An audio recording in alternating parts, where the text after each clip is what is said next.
Carta de Paulo aos Hebreus, capítulo 1. Antigamente, por meio dos profetas, Deus falou muitas vezes e de muitas maneiras aos nossos antepassados. Mas nestes últimos tempos, Ele nos falou por meio do seu Filho. Foi Ele quem Deus escolheu para possuir todas as coisas, e foi por meio dele que Deus criou o universo. O Filho brilha com o brilho da glória de Deus e é a perfeita semelhança do próprio Deus. Ele sustenta o universo com a sua palavra poderosa. E depois de ter purificado os seres humanos dos seus pecados, sentou-se no céu, do lado direito de Deus, o Todo-Poderoso. Assim Deus fez com que o Filho fosse superior aos anjos e lhe deu um nome que é superior ao nome deles. Pois Deus nunca disse a nenhum dos seus anjos: "Você é o meu filho, hoje eu me tornei o seu pai." E também não disse a respeito de nenhum anjo: "Eu serei o pai dele, e ele será o meu filho." Porém, quando Deus enviou ao mundo seu primeiro filho, ele disse: "Que todos os anjos de Deus o adorem." A respeito dos anjos, Deus disse: "Deus faz com que os seus anjos se tornem ventos, e os seus servidores chamas de fogo." Mas a respeito do Filho, ele disse: "O teu reino, ó Deus, vai durar para todo sempre. Tu governarás o teu povo com justiça. Tu amas o bem e odeias o mal. Foi por isso que Deus, o teu Deus, te escolheu e te deu a alegria de receber uma honra muito maior do que a dos teus companheiros." E as Escrituras também dizem: "Tu, Senhor, no começo criaste a terra, e com as tuas próprias mãos fizeste os céus. A terra e o céu vão acabar, mas tu viverás para sempre. Eles ficarão velhos como roupa. Tu os dobrarás como se dobra um casaco, e serão trocados como se troca de roupa. Mas tu és sempre o mesmo, e a tua vida não tem fim." Deus nunca disse a nenhum dos seus anjos: "Sente-se do meu lado direito, até que eu ponha os seus inimigos como estrado debaixo dos seus pés." Então, o que são os anjos? Todos eles são espíritos que servem a Deus, os quais ele envia para ajudar os que vão receber a salvação.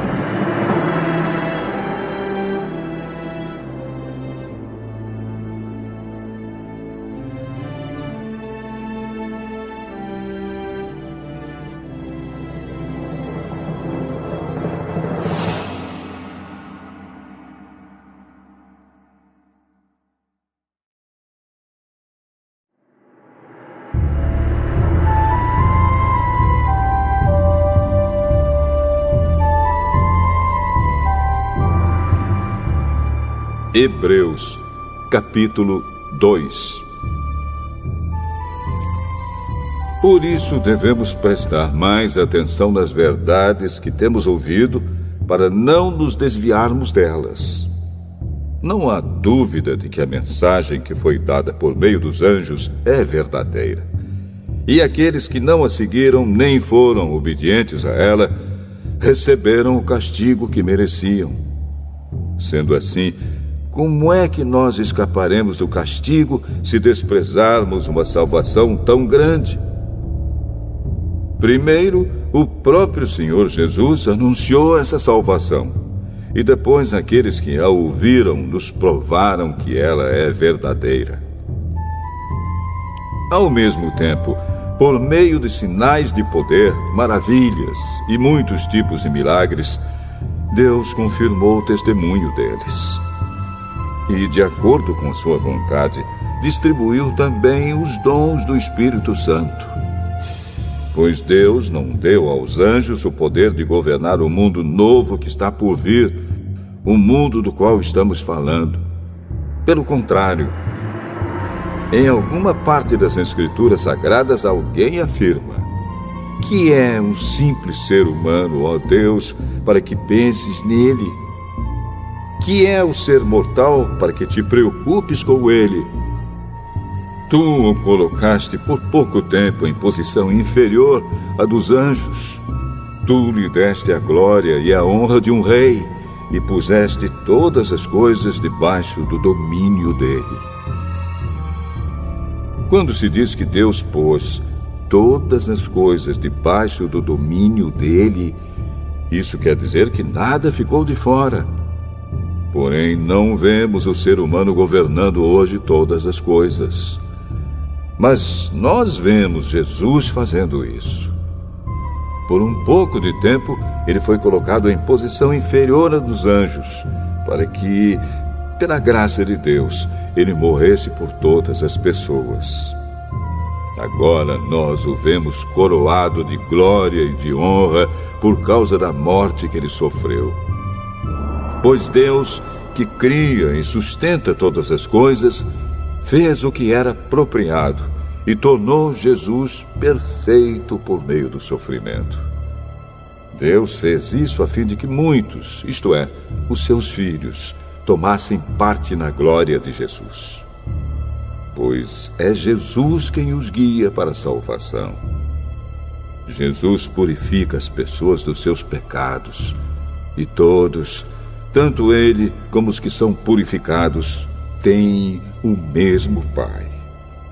É por isso que Jesus não se envergonha de chamá-los de irmãos. Como ele diz: ó Deus, eu falarei a respeito de ti aos meus irmãos e te louvarei na reunião do povo. Diz também: eu confiarei nele. E diz ainda: aqui estou eu com os filhos que Deus me deu. Os filhos, como ele os chama, são pessoas de carne e sangue. E por isso o próprio Jesus se tornou igual a eles, tomando parte na natureza humana deles. Ele fez isso para que, por meio da sua morte, pudesse destruir o diabo, que tem poder sobre a morte. E também para libertar os que foram escravos toda a sua vida por causa do medo da morte. É claro que ele não veio para ajudar os anjos. Em vez disso, como dizem as Escrituras, ele ajuda os descendentes de Abraão. Isso quer dizer que foi preciso que Jesus se tornasse em tudo igual aos seus irmãos, a fim de ser o grande sacerdote deles, bondoso e fiel no seu serviço a Deus, para que os pecados do povo fossem perdoados. E agora Jesus pode ajudar os que são tentados, pois ele mesmo foi tentado e sofreu.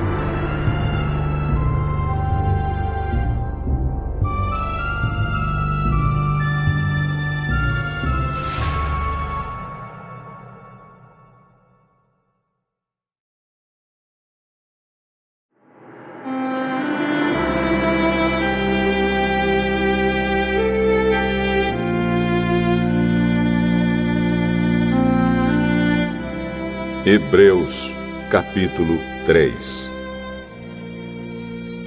Meus irmãos na fé, vocês que também foram chamados por Deus, olhem para Jesus, que Deus enviou para ser o grande sacerdote da fé que professamos. Pois ele foi fiel a Deus, que o escolheu para esse serviço, assim como Moisés foi fiel no seu trabalho em toda a casa de Deus. Assim como a pessoa que constrói uma casa é mais importante do que a casa, assim também Jesus é mais importante do que Moisés.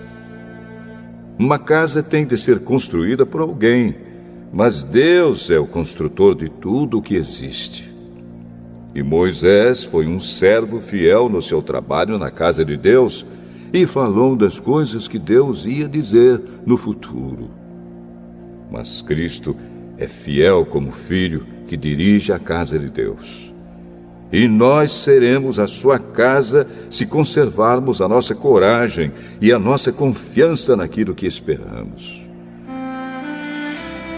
Por isso, como diz o Espírito Santo, se hoje vocês ouvirem a voz de Deus, não sejam teimosos como foram os seus antepassados, quando se revoltaram contra ele no dia em que eles o puseram à prova no deserto.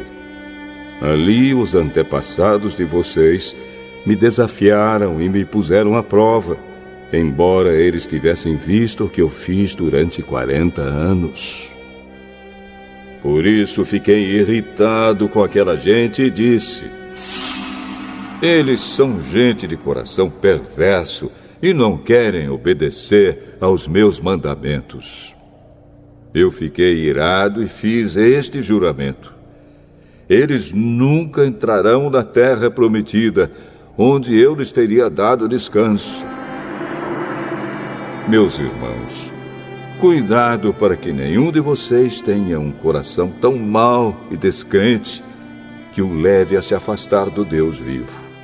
Pelo contrário, enquanto esse hoje de que falam as Escrituras Sagradas se aplicar a nós, animem uns aos outros, a fim de que nenhum de vocês se deixe enganar pelo pecado, nem endureça o seu coração. Pois seremos companheiros de Cristo se continuarmos firmes até o fim da confiança que temos tido desde o princípio. É isso que as Escrituras Sagradas dizem. Se hoje vocês ouvirem a voz de Deus, não sejam teimosos como foram os seus antepassados quando se revoltaram contra ele. Quem foi que ouviu a voz de Deus e se revoltou contra ele? Foram todos os que Moisés tirou do Egito. Com quem foi que Deus se irritou durante 40 anos? Foi com os que pecaram e caíram mortos no deserto. E de quem é que Deus estava falando quando fez este juramento? Eles nunca entrarão na terra prometida, onde eu lhes teria dado descanso. Ele estava falando das pessoas que se revoltaram. Portanto, vemos que elas não puderam entrar na terra prometida porque não tiveram fé.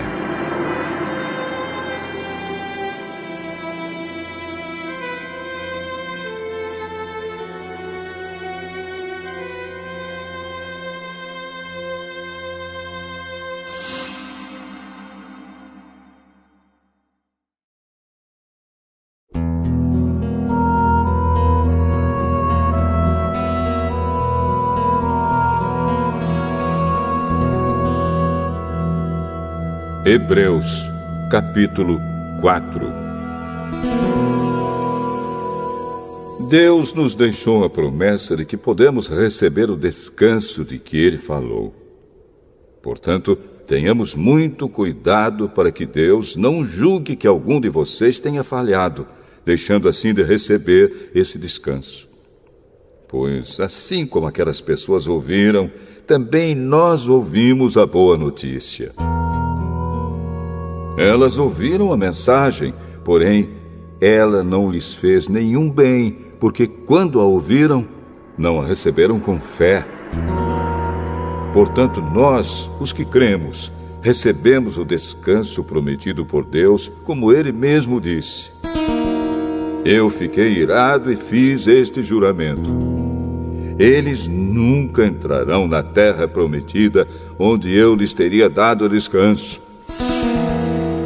Ele disse isso, embora o seu trabalho já estivesse terminado, desde o tempo em que havia criado o mundo. Pois a respeito do sétimo dia está escrito o seguinte em alguma parte das Escrituras Sagradas: no sétimo dia Deus descansou de todo o trabalho que ele havia feito. E o mesmo assunto é repetido: eles nunca entrarão na terra prometida, onde eu lhes teria dado descanso. Aqueles que foram os primeiros a ouvir a boa notícia não tiveram fé e por isso não receberam esse descanso. Portanto, há outros que vão recebê-lo. A prova disso é que Deus marca outro dia chamado hoje. Ele falou disso muitos anos depois, por meio de Davi, no trecho das Escrituras já citado. Se hoje vocês ouvirem a voz de Deus, não sejam teimosos. Se Josué tivesse dado ao povo esse descanso, Deus não teria falado mais tarde a respeito de outro dia. Assim, ainda fica para o povo de Deus um descanso, como o descanso de Deus no 7º dia. Porque quem receber o descanso que Deus prometeu, vai descansar de todos os seus trabalhos, assim como Deus descansou dos trabalhos dele. Portanto, façamos tudo para receber esse descanso, e assim nenhum de nós deixará de recebê-lo, como aconteceu com aquelas pessoas por terem se revoltado. Pois a palavra de Deus é viva e poderosa, e corta mais do que qualquer espada afiada dos dois lados. Ela vai até o lugar mais fundo da alma e do espírito, vai até o íntimo das pessoas e julga os desejos e pensamentos do coração delas. Não há nada que se possa esconder de Deus. Em toda a criação, tudo está descoberto e aberto diante dos seus olhos, e é a Ele que todos nós teremos de prestar contas. Portanto, fiquemos firmes na fé que anunciamos, pois temos um grande sacerdote poderoso, Jesus, o Filho de Deus, o qual entrou na própria presença de Deus. O nosso grande sacerdote não é como aqueles que não são capazes de compreender as nossas fraquezas. Pelo contrário, temos um grande sacerdote que foi tentado do mesmo modo que nós, mas não pecou. Por isso, tenhamos confiança e cheguemos perto do trono divino onde está a graça de Deus. Ali receberemos misericórdia e encontraremos graça sempre que precisarmos de ajuda.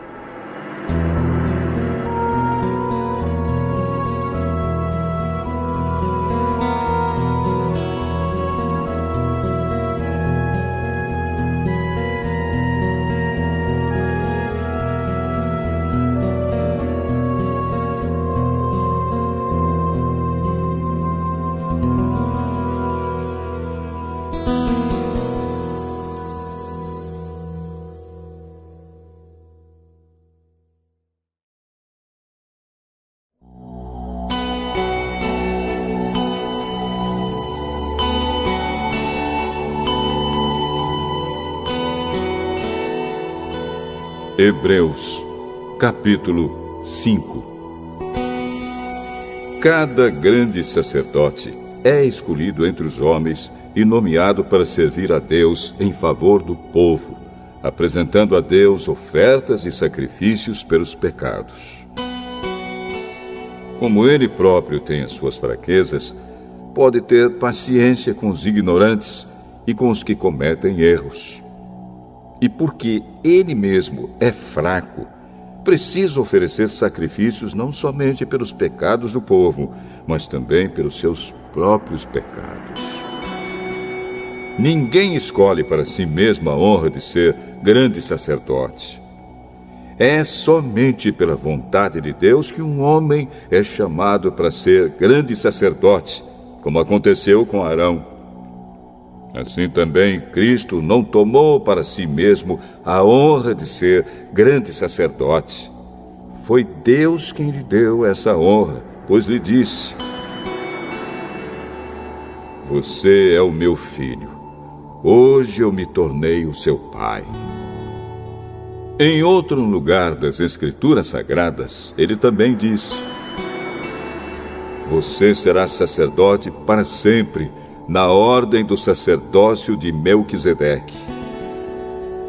Durante a sua vida aqui na terra, Cristo, em voz alta e com lágrimas, fez orações e súplicas a Deus que o podia salvar da morte.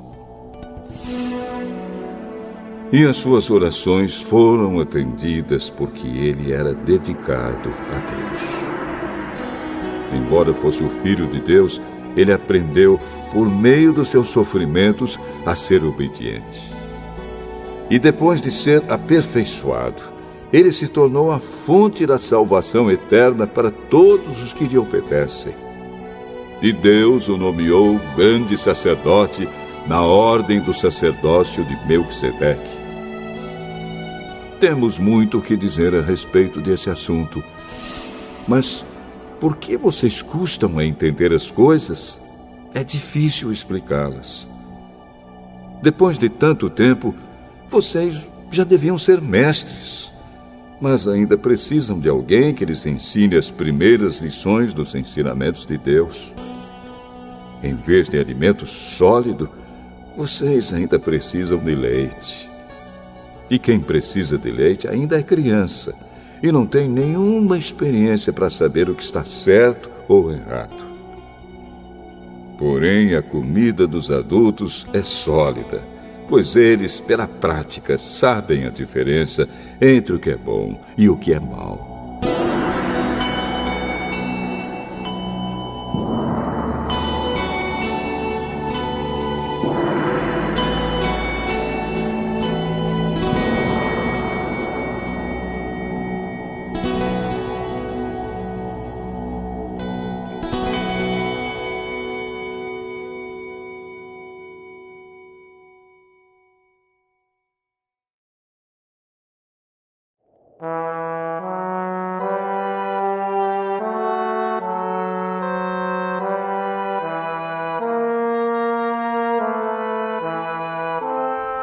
Hebreus, capítulo 6.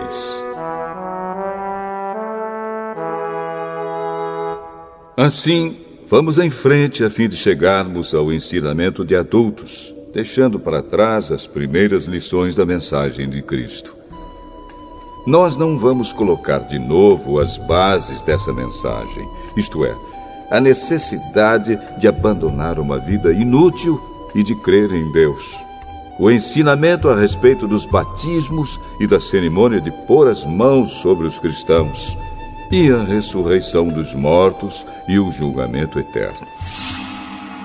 Vamos em frente, e se Deus quiser, é isso que faremos. Como é que as pessoas que abandonaram a fé podem se arrepender de novo? Elas já estavam na luz de Deus, já haviam experimentado o dom do céu e recebido a sua parte do Espírito Santo. Já haviam conhecido por experiência que a palavra de Deus é boa e tinham experimentado os poderes do mundo que há de vir. Mas depois abandonaram a fé. É impossível levar essas pessoas a se arrependerem de novo, pois estão crucificando outra vez o Filho de Deus e zombando publicamente dele. Deus abençoa a terra que recebe a chuva, a qual muitas vezes cai sobre ela e produz plantas úteis para aqueles que trabalham nela. Mas a terra que produz mato e espinhos não serve para nada. Ela corre o perigo de ser amaldiçoada por Deus e acaba sendo queimada. Porém, ainda que falemos dessa maneira, meus queridos irmãos, estamos certos de que vocês têm as melhores bênçãos que vêm da salvação. Deus não é injusto. Ele não esquece o trabalho que vocês fizeram, nem o amor que lhe mostraram na ajuda que deram e ainda estão dando aos seus irmãos na fé. O nosso profundo desejo é que cada um de vocês continue com entusiasmo até o fim, para que de fato recebam o que esperam. Não queremos que se tornem preguiçosos, mas que sejam como os que creem e têm paciência, para que assim recebam o que Deus prometeu. Deus fez a promessa a Abraão e jurou cumpri-la. E como não havia ninguém maior do que ele mesmo, Deus jurou pelo seu próprio nome. Ele disse a Abraão: Eu prometo que abençoarei você ricamente e lhe darei muitos descendentes. Abraão teve paciência e por isso recebeu o que Deus havia prometido. Quando alguém jura, usa o nome de uma pessoa que é maior do que ele e o juramento acaba com qualquer discussão. Deus quis deixar bem claro aos que iam receber o que ele havia prometido que jamais mudaria sua decisão. Por isso, junto com a promessa, fez o juramento. Portanto, há duas coisas que não podem ser mudadas, e a respeito delas, Deus não pode mentir. E assim nós, que encontramos segurança nele, nos sentimos muito encorajados a nos manter firmes na esperança que nos foi dada. Essa esperança mantém segura e firme a nossa vida, assim como a âncora mantém seguro o barco. Ela passa pela cortina do templo do céu e entra no lugar santíssimo celestial. Foi lá que, para o nosso bem, Jesus entrou antes de nós.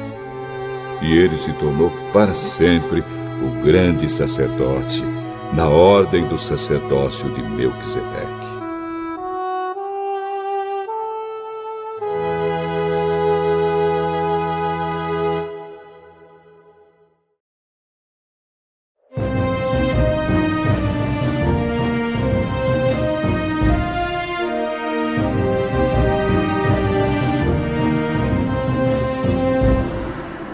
Hebreus, capítulo 7. Esse Melquisedeque era rei da cidade de Salém e sacerdote do Deus Altíssimo.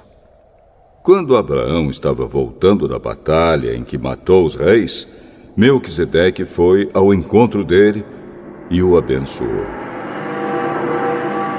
Abraão lhe deu a 10ª parte de tudo que ele havia tomado dos inimigos na batalha.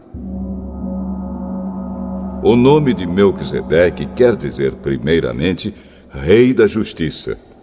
E porque ele era rei de Salém, o seu nome também quer dizer Rei da Paz. Não se conhece o pai, nem a mãe, nem qualquer antepassado de Melquisedeque. E também não se sabe nada sobre o seu nascimento ou sobre a sua morte. Por ser como filho de Deus, ele continua sacerdote para sempre. Vejam como Melquisedeque era grande.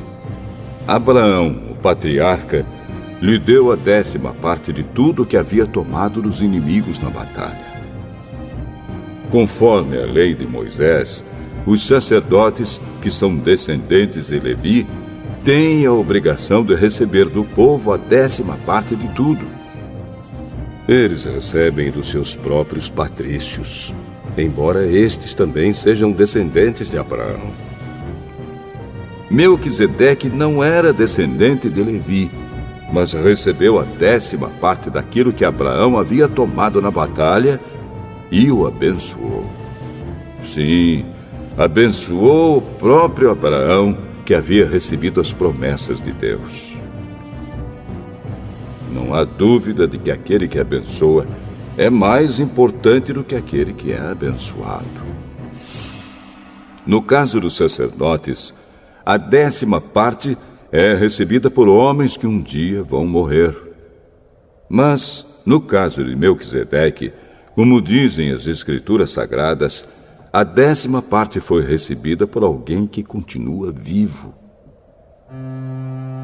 Portanto, quando Abraão pagou a 10ª parte, Levi, cujos descendentes recebem a 10ª parte, também pagou. Pois Levi não tinha nascido e, por assim dizer, ainda estava no corpo do seu antepassado Abraão quando este se encontrou com Melquisedeque. A lei que o povo de Israel recebeu se baseava no sacerdócio dos levitas. Ora, se o trabalho dos sacerdotes levitas tivesse sido perfeito, não haveria necessidade de aparecer outro tipo de sacerdote da ordem do sacerdócio de Melquisedeque e não da ordem de Arão. Pois quando se muda o sacerdócio, a lei também precisa ser mudada. E o nosso Senhor Jesus, a respeito de quem são ditas essas coisas, pertencia a outra tribo. E nenhum membro dessa tribo jamais serviu como sacerdote. É sabido que, por nascimento, Jesus, o nosso Senhor, pertencia à tribo de Judá. E Moisés não disse nada dessa tribo quando falou a respeito de sacerdotes. E tudo isso se torna bem mais claro, pois surgiu um sacerdote diferente, parecido com Melquisedeque. Ele não foi feito sacerdote pelas leis ou regras humanas, porém se tornou sacerdote por meio do poder de uma vida que não tem fim. Porque as Escrituras Sagradas dizem: você será sacerdote para sempre, na ordem do sacerdócio de Melquisedeque. Assim, a regra antiga foi anulada porque era fraca e inútil, pois a lei não podia aperfeiçoar nada. Mas agora, Deus nos deu uma esperança melhor, por meio da qual chegamos perto dele. Além disso, há o juramento de Deus. Não houve juramento quando os outros se tornaram sacerdotes.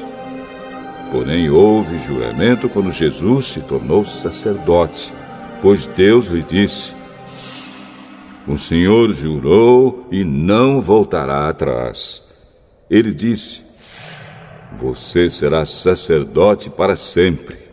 Portanto, essa diferença também faz com que Jesus seja a garantia de uma aliança melhor. Há ainda outra diferença. Os outros sacerdotes foram muitos porque morriam e não podiam continuar o seu trabalho. Mas Jesus vive para sempre e o seu sacerdócio não passa para ninguém. E por isso ele pode, hoje e sempre, salvar as pessoas que vão a Deus por meio dele, porque Jesus vive para sempre a fim de pedir a Deus em favor delas. Por isso Jesus é o grande sacerdote de que necessitamos.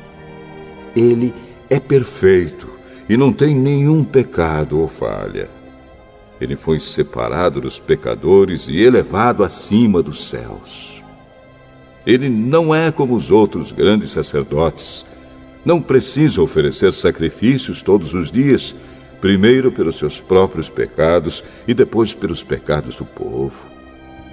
Ele ofereceu um sacrifício uma vez por todas, quando se ofereceu a si mesmo. A lei de Moisés escolheu homens que são imperfeitos para serem grandes sacerdotes. Mas, pela promessa feita com juramento, a qual veio depois da lei de Moisés, Deus escolhe o Filho que se tornou perfeito para sempre.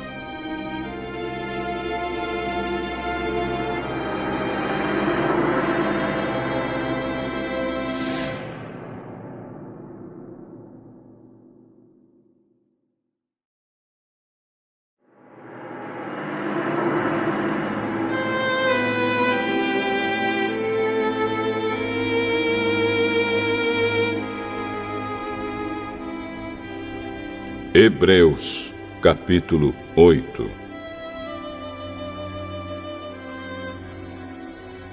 A coisa mais importante de tudo o que estamos dizendo tem a ver com o sacerdote que nós temos.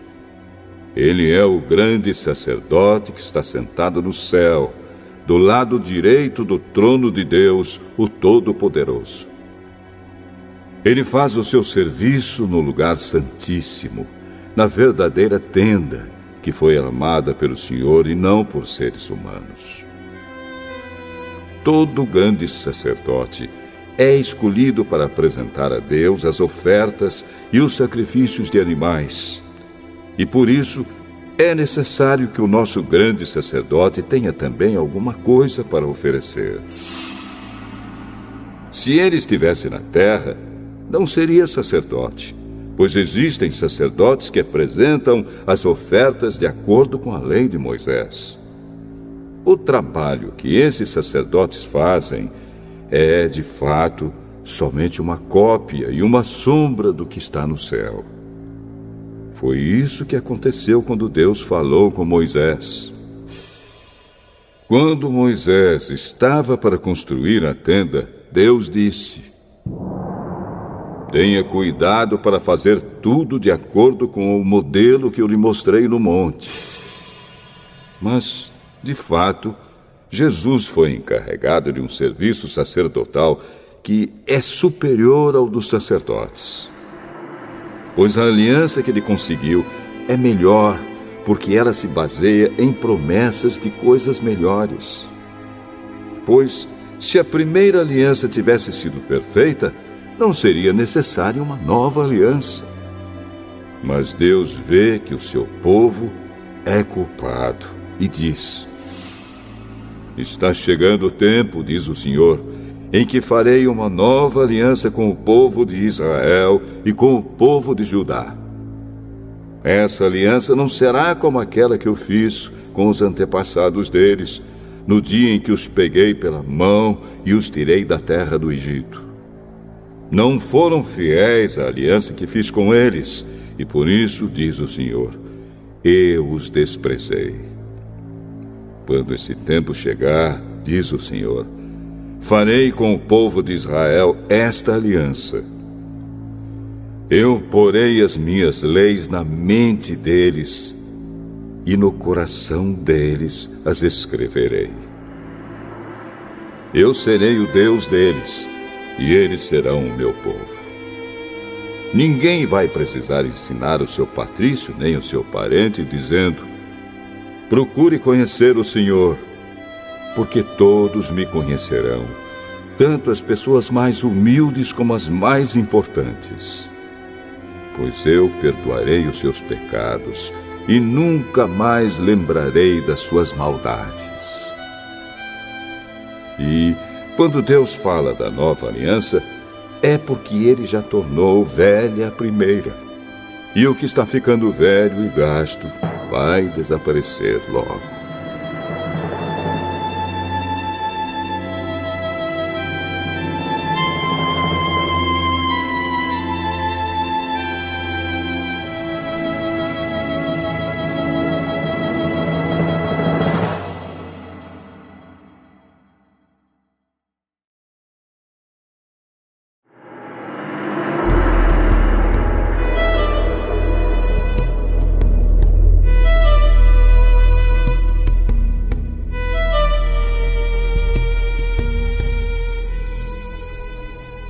Hebreus, capítulo 9. A primeira aliança tinha leis sobre a adoração e tinha também um santuário construído por seres humanos onde se adorava a Deus. Foi armada uma tenda dividida em duas partes. Na parte da frente, chamada Lugar Santo, ficavam o candelabro e a mesa com os pães oferecidos a Deus. Atrás da segunda cortina ficava a parte que era chamada de Lugar Santíssimo. Ali estava colocado o altar de ouro, onde era queimado o incenso, e também estava colocada a Arca da Aliança, toda coberta de ouro. Dentro da arca estavam a vasilha de ouro com o maná, o bastão de Arão, do qual tinham saído brotos, e as duas placas de pedra com os mandamentos escritos nelas. Em cima da arca, representando a presença divina, estavam os querubins, com as suas asas abertas sobre o lugar onde os pecados eram perdoados. Mas agora não é o momento de explicar os detalhes dessas coisas. Depois de tudo isso ter sido preparado, os sacerdotes entram todos os dias na parte da frente da tenda, que é o lugar santo, para cumprir os seus deveres religiosos. Mas somente o grande sacerdote entra na parte de trás, que é o lugar santíssimo, e isso apenas uma vez por ano. Ele oferece a Deus o sangue de animais em favor de si mesmo e também pelos pecados que o povo cometeu sem saber que estava pecando. Por meio disso tudo, o Espírito Santo nos ensina de modo bem claro que a entrada para o lugar santíssimo ainda não foi aberta enquanto a parte da frente, que é o lugar santo, continuar sendo usada. Isso é um símbolo para hoje. Quer dizer que as ofertas e os sacrifícios de animais oferecidos a Deus não tornam perfeito o coração das pessoas que o adoram. Essas ofertas e sacrifícios têm a ver somente com comida, com bebida e com várias cerimônias de purificação. São regras externas que têm valor somente até que Deus renove todas as coisas. Mas Cristo veio como o grande sacerdote das coisas boas que já estão aqui. A tenda em que ele serve é melhor e mais perfeita, e não foi construída por seres humanos, isto é, não é deste mundo. Quando Cristo veio e entrou uma vez por todas no lugar santíssimo, ele não levou consigo sangue de bodes ou de bezerros para oferecer como sacrifício. Pelo contrário, ele ofereceu o seu próprio sangue e conseguiu para nós a salvação eterna. O sangue de bodes e de touros e as cinzas da bezerra queimada são espalhados sobre as pessoas impuras e elas ficam purificadas por fora. Se isso é assim, imagine então quanto maior ainda é o poder do sangue de Cristo. Por meio do Espírito Eterno, ele se ofereceu a si mesmo a Deus como sacrifício sem defeito. E o seu sangue nos purifica por dentro, tirando as nossas culpas. Assim podemos servir ao Deus vivo, pois já não praticamos cerimônias que não valem nada. Portanto, é Cristo quem consegue fazer uma nova aliança, para que os que foram chamados por Deus possam receber as bênçãos eternas que o próprio Deus prometeu. Isso pode ser feito porque houve uma morte que livrou as pessoas dos pecados que praticaram enquanto a primeira aliança estava em vigor. Onde há um testamento, é necessário provar que a pessoa que o fez já morreu. Pois o testamento não vale nada enquanto estiver vivo quem o fez. Só depois da morte dessa pessoa é que o testamento tem valor. É por isso que a primeira aliança entrou em vigor somente com o uso do sangue de animais. Em primeiro lugar, Moisés anunciou ao povo todos os mandamentos conforme estavam na lei.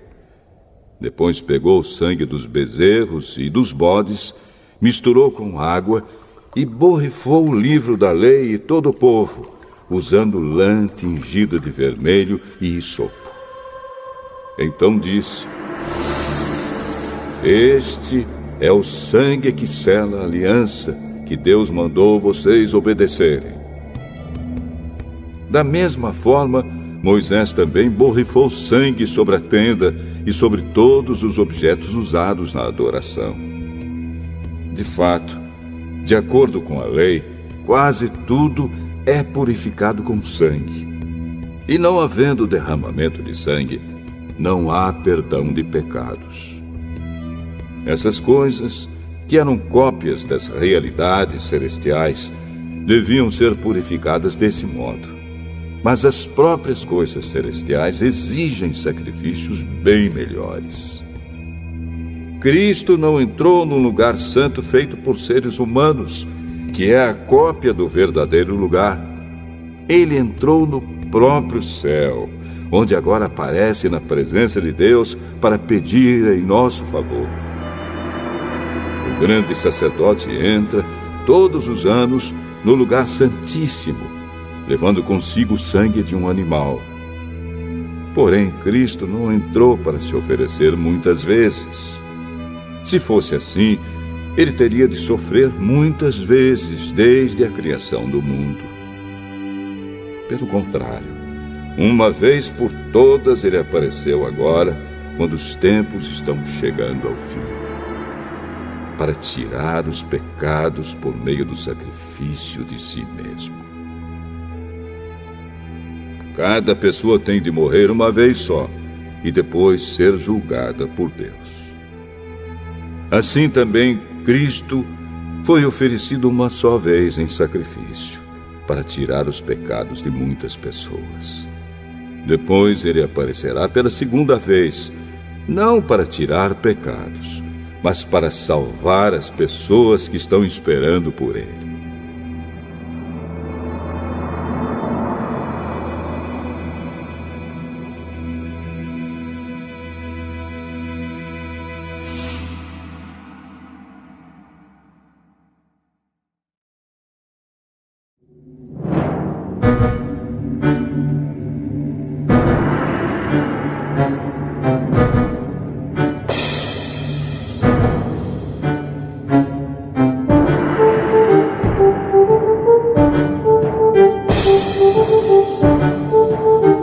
Hebreus, capítulo 10. A lei dada por Moisés não é um modelo completo e fiel das coisas verdadeiras. É apenas uma sombra das coisas boas que estão para vir. Os mesmos sacrifícios são oferecidos sempre, ano após ano. Portanto, como pode a lei, por meio desses sacrifícios, aperfeiçoar as pessoas que chegam perto de Deus? Se as pessoas que adoram a Deus tivessem sido purificadas dos seus pecados, não se sentiriam mais culpadas de nenhum pecado e todos os sacrifícios terminariam. Em vez disso, esses sacrifícios, realizados ano após ano, servem para fazer com que as pessoas lembrem dos seus pecados. Pois o sangue de touros e de bodes não pode, de modo nenhum, tirar os pecados de ninguém. Por isso, Cristo, ao entrar no mundo, disse: Tu, ó Deus, não queres animais oferecidos em sacrifícios, nem ofertas de cereais, mas preparaste um corpo para mim. Não te agradam as ofertas de animais queimados inteiros no altar, nem os sacrifícios oferecidos para tirar pecados. Então eu disse: Estou aqui, ó Deus. Venho fazer a tua vontade, assim como está escrito a meu respeito no livro da lei. Primeiro ele disse: Tu não queres sacrifícios ou ofertas de animais, e não te agradam as ofertas dos animais queimados inteiros no altar, nem os sacrifícios oferecidos para tirar pecados. Ele disse isso embora todos os sacrifícios sejam oferecidos de acordo com a lei. Depois ele disse: Estou aqui, ó Deus, para fazer a tua vontade. Assim Deus acabou com todos os antigos sacrifícios e pôs no lugar deles o sacrifício de Cristo. E porque Jesus Cristo fez o que Deus quis, nós somos purificados do pecado pela oferta que ele fez, uma vez por todas, do seu próprio corpo. Todo sacerdote judeu cumpre todos os dias os seus deveres religiosos e oferece muitas vezes os mesmos sacrifícios, mas estes nunca poderão tirar pecados. Porém, Jesus Cristo ofereceu só um sacrifício para tirar pecados, uma oferta que vale para sempre, e depois sentou-se do lado direito de Deus. Ali, Jesus está esperando até que Deus ponha os seus inimigos como estrado debaixo dos pés dele. Assim, com um sacrifício só, ele aperfeiçoou para sempre os que são purificados do pecado. E o Espírito Santo também nos dá o seu testemunho sobre isso. Primeiro ele diz: Quando esse tempo chegar, diz o Senhor, eu farei com o povo de Israel esta aliança. Porei as minhas leis no coração deles e na mente deles as escreverei. Depois ele diz, não lembrarei mais dos seus pecados nem das suas maldades. Assim, quando os pecados são perdoados, já não há mais necessidade de oferta para tirá-los. Por isso, irmãos, por causa da morte de Jesus na cruz, nós temos completa liberdade de entrar no lugar santíssimo. Por meio da cortina, isto é, por meio do seu próprio corpo, ele nos abriu um caminho novo e vivo. Nós temos um grande sacerdote para dirigir a casa de Deus. Portanto, cheguemos perto de Deus com um coração sincero e uma fé firme, com a consciência limpa das nossas culpas e com o corpo lavado com a água pura. Guardemos firmemente a esperança da fé que professamos, pois podemos confiar que Deus cumprirá as suas promessas. Pensemos uns nos outros, a fim de ajudarmos todos a terem mais amor e a fazerem o bem. Não abandonemos, como alguns estão fazendo, o costume de assistir às nossas reuniões. Pelo contrário, animemos uns aos outros, e ainda mais agora que vocês veem que o dia está chegando. Pois, se continuarmos a pecar de propósito, depois de conhecer a verdade, já não há mais sacrifício que possa tirar os nossos pecados. Pelo contrário, resta apenas o medo do que acontecerá. Medo do julgamento e do fogo violento que destruirá os que são contra Deus. Quem desobedece à lei de Moisés é condenado sem dó à morte, se for julgado culpado depois de ouvido o testemunho de 2 pessoas, pelo menos. Então, o que será que vai acontecer com os que desprezam o Filho de Deus e consideram como coisa sem valor o sangue da aliança de Deus, que os purificou? E o que acontecerá com quem insulta o Espírito de Deus, que o ama? Imaginem como será pior ainda o castigo que essa pessoa vai merecer. Pois sabemos quem foi que disse, eu me vingarei, eu acertarei contas com eles. E quem também disse, o Senhor julgará o seu povo. Que coisa terrível é cair nas mãos do Deus vivo. Lembrem do que aconteceu no passado. Naqueles dias, depois que a luz de Deus os iluminou, vocês sofreram muitas coisas, mas não foram vencidos na luta. Alguns foram insultados e maltratados publicamente, e em outras ocasiões vocês estavam prontos para tomar parte no sofrimento dos que foram tratados assim. Vocês participaram do sofrimento dos prisioneiros. E quando tudo o que vocês tinham foi tirado, vocês suportaram isso com alegria, porque sabiam que possuíam uma coisa muito melhor, que dura para sempre. Portanto, não percam a coragem, pois ela traz uma grande recompensa. Vocês precisam ter paciência para poder fazer a vontade de Deus e receber o que Ele promete. Pois, como Ele diz nas Escrituras Sagradas, um pouco mais de tempo, um pouco mesmo, e virá aquele que tem de vir. Ele não vai demorar. E todos aqueles que eu aceito terão fé em mim e viverão. Mas, se uma pessoa voltar atrás, eu não ficarei contente com ela. Nós não somos gente que volta atrás e se perde. Pelo contrário, temos fé e somos salvos.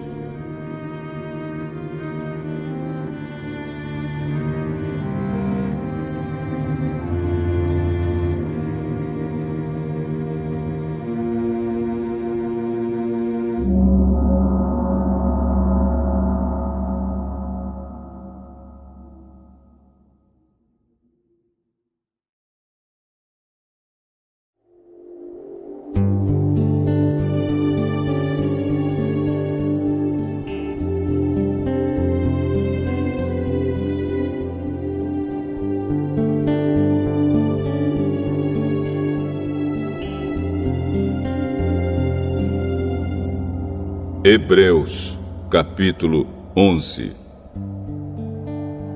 A fé é a certeza de que vamos receber as coisas que esperamos e a prova de que existem coisas que não podemos ver. Foi pela fé que as pessoas do passado conseguiram a aprovação de Deus. É pela fé que entendemos que o universo foi criado pela palavra de Deus e que aquilo que pode ser visto foi feito daquilo que não se vê. Foi pela fé que Abel ofereceu a Deus um sacrifício melhor do que o de Caim. Pela fé, ele conseguiu a aprovação de Deus como homem correto, tendo o próprio Deus aprovado as suas ofertas. Por meio da sua fé, Abel, mesmo depois de morto, ainda fala. Foi pela fé que Enoque escapou da morte. Ele foi levado para Deus e ninguém o encontrou, porque Deus mesmo o havia levado.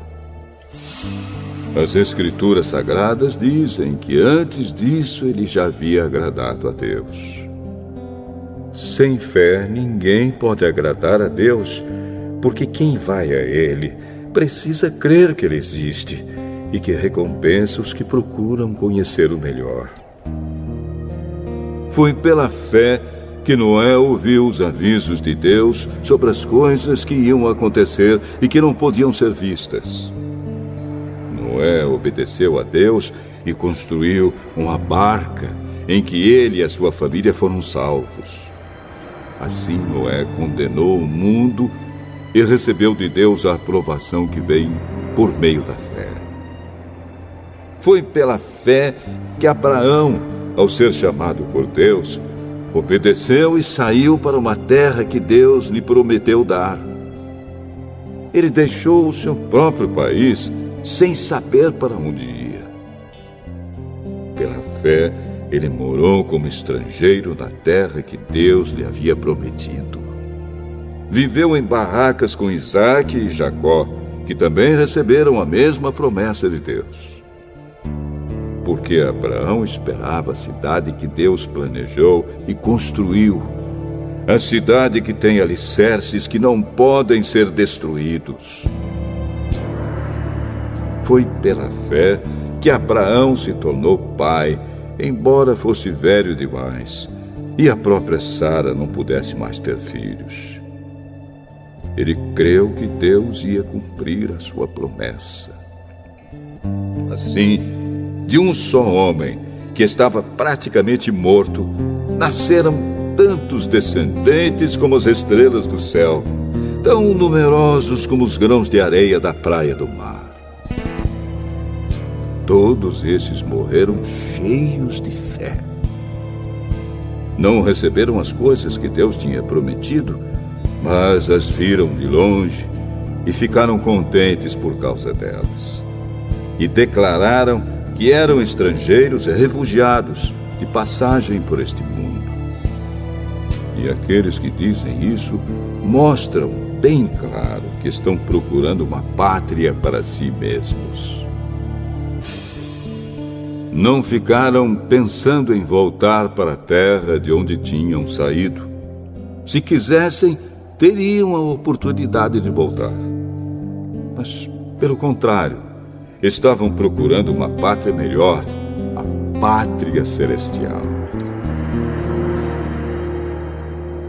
E Deus não se envergonha de ser chamado de o Deus deles, porque Ele mesmo preparou uma cidade para eles. Foi pela fé que Abraão, quando Deus o quis pôr à prova, ofereceu seu filho Isaque em sacrifício. Deus tinha prometido muitos descendentes a Abraão, mas mesmo assim ele estava pronto para oferecer o seu único filho em sacrifício. Deus lhe tinha dito: por meio de Isaque é que você terá descendentes. Abraão reconhecia que Deus era capaz de ressuscitar Isaque, e por assim dizer, Abraão tornou a receber da morte o seu filho Isaque. Foi pela fé que Isaque prometeu bênçãos para o futuro a Jacó e a Esaú. Foi pela fé que Jacó, pouco antes de morrer, abençoou os filhos de José. Ele se apoiou na sua bengala e adorou a Deus.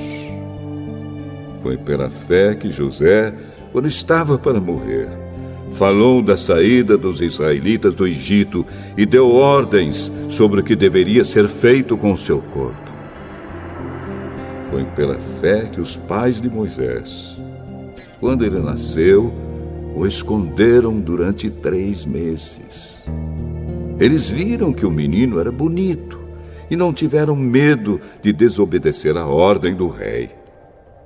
Foi pela fé que Moisés, quando já era adulto, não quis ser chamado de filho da filha de Faraó.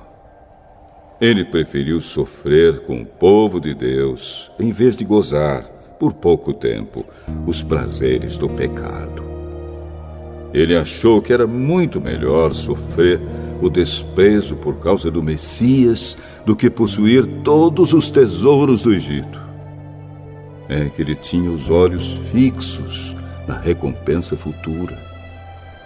Foi pela fé que Moisés saiu do Egito, sem ter medo da raiva do rei, e continuou firme, como se estivesse vendo o Deus invisível. Pela fé, Moisés começou o costume de celebrar a Páscoa e mandou marcar com sangue as portas das casas dos israelitas para que o anjo da morte não matasse os filhos mais velhos deles. Foi pela fé que os israelitas atravessaram o Mar Vermelho como se fosse terra seca. E quando os egípcios tentaram atravessar, o mar os engoliu. Foi pela fé que caíram as muralhas de Jericó, depois que os israelitas marcharam em volta delas durante 7 dias. Foi pela fé que Raabe, a prostituta, não morreu com os que tinham desobedecido a Deus, pois ela havia recebido bem os espiões israelitas. O que mais posso dizer? O tempo é pouco para falar de Gideão, de Baraque, de Sansão, de Jefté, de Davi, de Samuel e dos profetas. Pela fé, eles lutaram contra nações inteiras e venceram. Fizeram o que era correto e receberam o que Deus lhes havia prometido. Fecharam a boca de leões, apagaram incêndios terríveis e escaparam de serem mortos à espada. Eram fracos, mas se tornaram fortes. Foram poderosos na guerra e venceram exércitos estrangeiros. Pela fé, mulheres receberam de volta os seus mortos, que ressuscitaram. Outros foram torturados até a morte. Eles recusaram ser postos em liberdade a fim de ressuscitar para uma vida melhor. Alguns foram insultados e surrados, e outros acorrentados e jogados na cadeia. Outros foram mortos a pedradas, outros cerrados pelo meio, e outros mortos à espada. Andaram de um lado para outro vestidos de peles de ovelhas e de cabras, eram pobres, perseguidos e maltratados. Andaram como refugiados pelos desertos e montes, vivendo em cavernas e em buracos na terra. O mundo não era digno deles. Porque creram, todas essas pessoas foram aprovadas por Deus, mas não receberam o que ele havia prometido. Pois Deus tinha preparado um plano ainda melhor para nós, a fim de que somente conosco elas fossem aperfeiçoadas.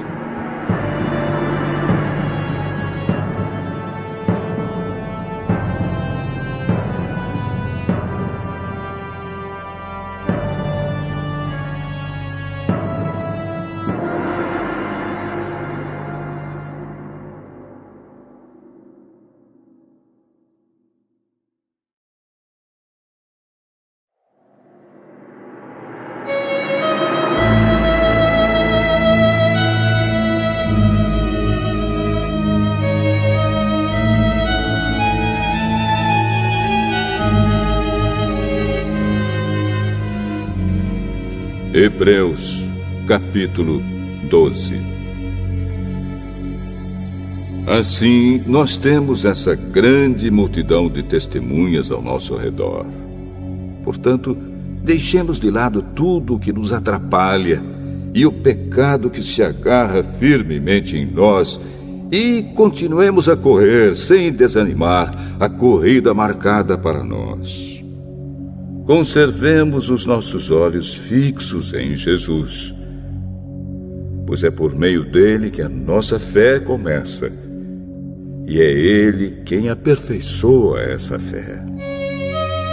Ele não deixou que a cruz fizesse com que ele desistisse.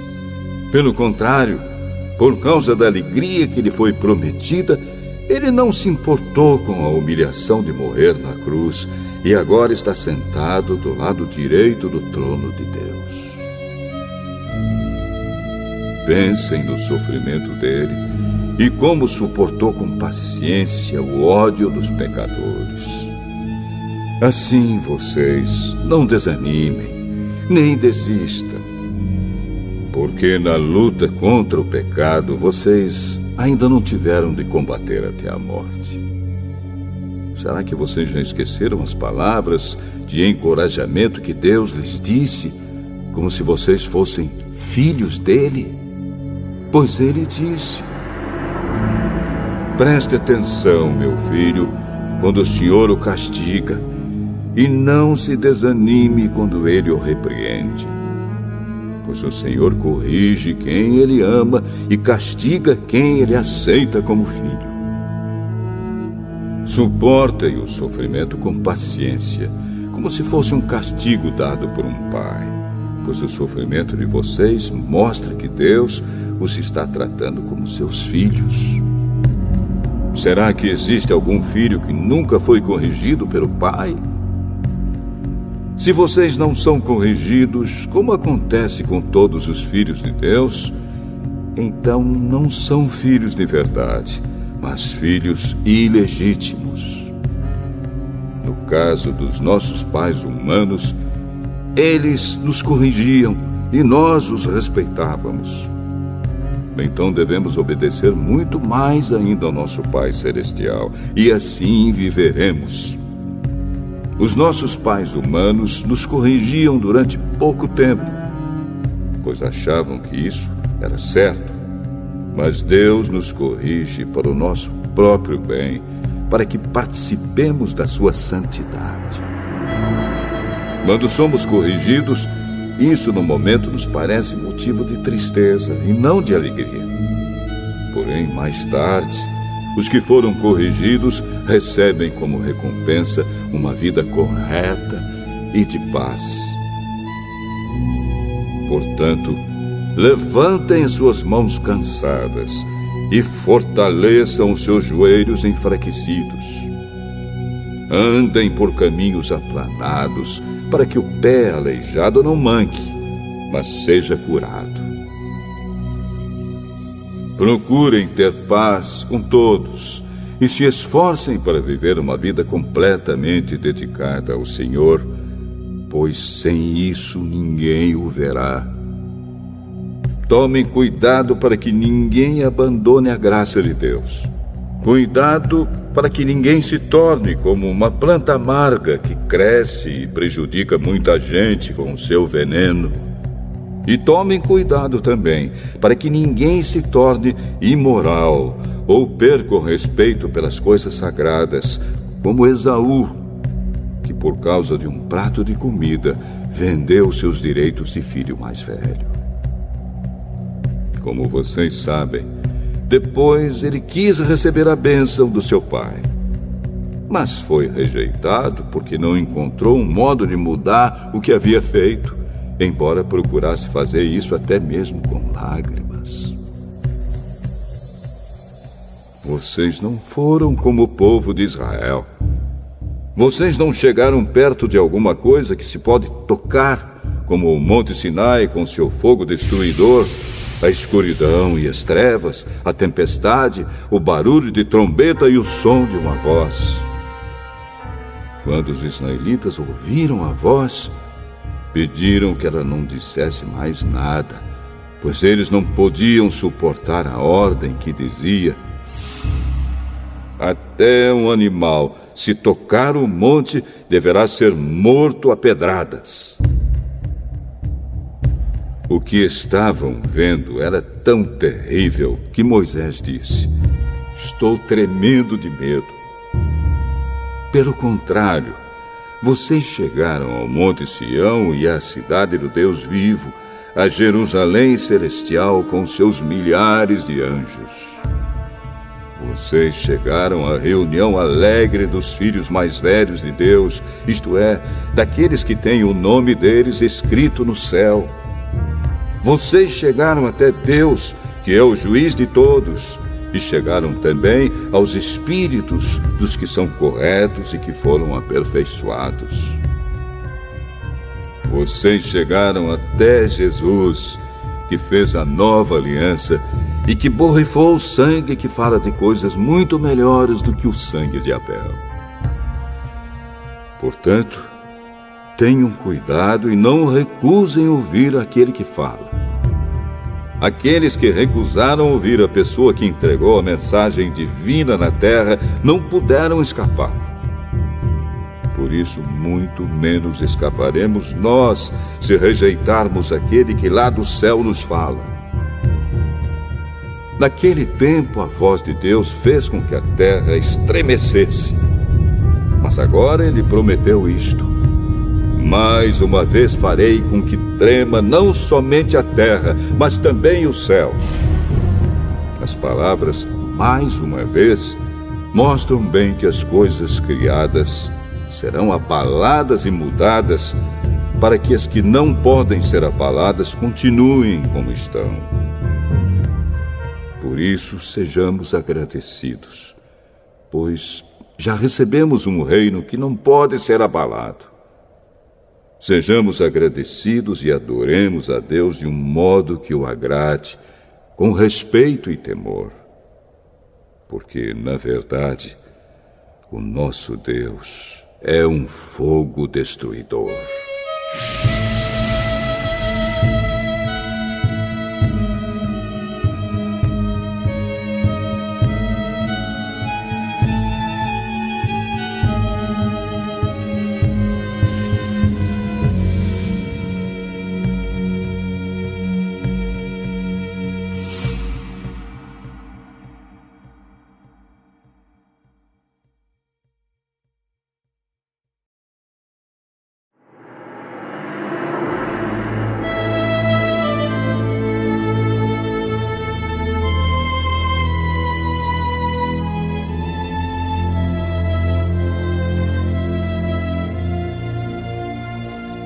Hebreus, capítulo 13.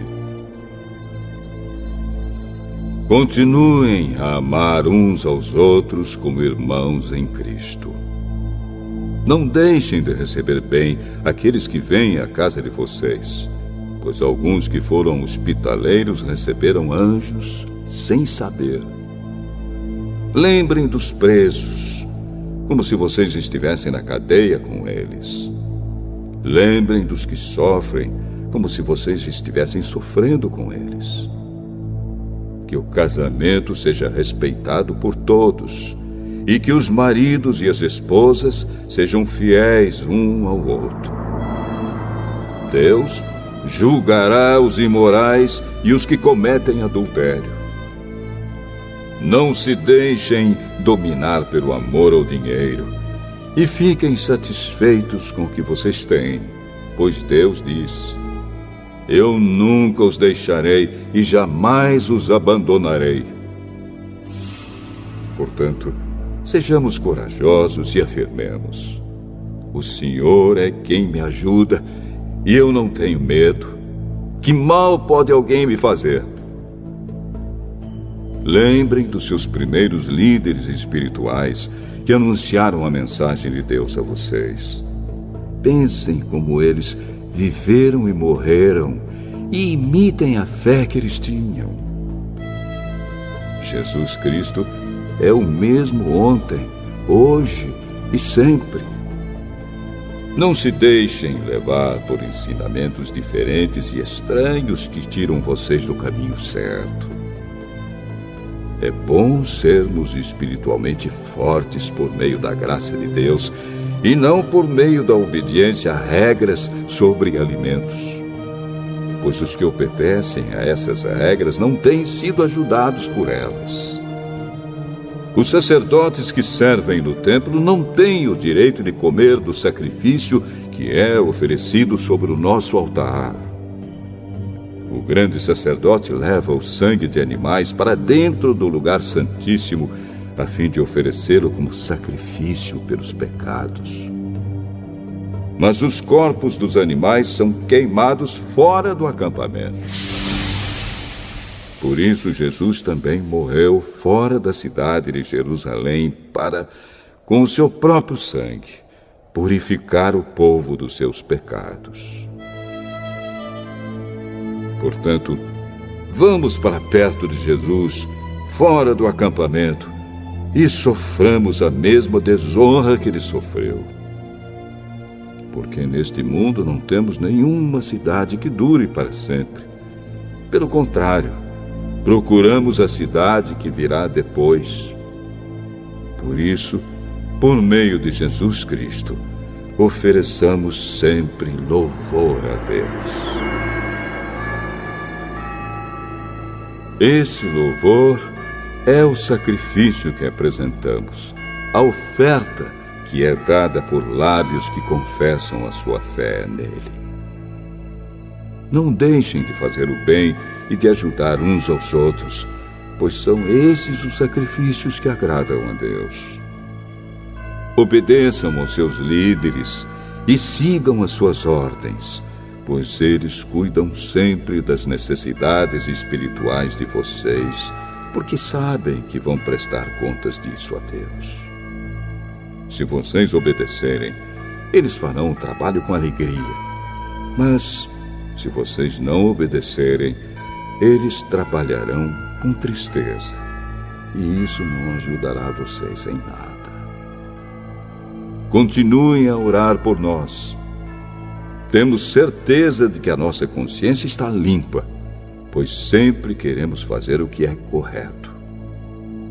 E peço a vocês, de modo todo especial, que orem para que Deus me mande de volta a vocês o mais depressa possível. Deus ressuscitou nosso Senhor Jesus, que por causa da sua morte na cruz, é o grande pastor do rebanho. E é por meio do sangue de Jesus que a aliança eterna é selada. Que o Deus de paz lhes dê tudo de bom que vocês precisam para fazer a sua vontade. E que Ele, por meio de Jesus Cristo, faça em nós tudo o que lhe agrada. E a Cristo seja dada a glória para todo sempre. Amém. Meus irmãos, peço que escutem com paciência essas palavras de ânimo, pois esta carta que escrevi não é muito longa. Quero que saibam que o nosso irmão Timóteo já saiu da cadeia. Se ele vier logo, eu o levarei comigo quando for ver vocês. Saudações a todos os líderes da igreja daí e a todo o povo de Deus. Os irmãos da Itália também mandam saudações a vocês. Que a graça de Deus esteja com todos vocês.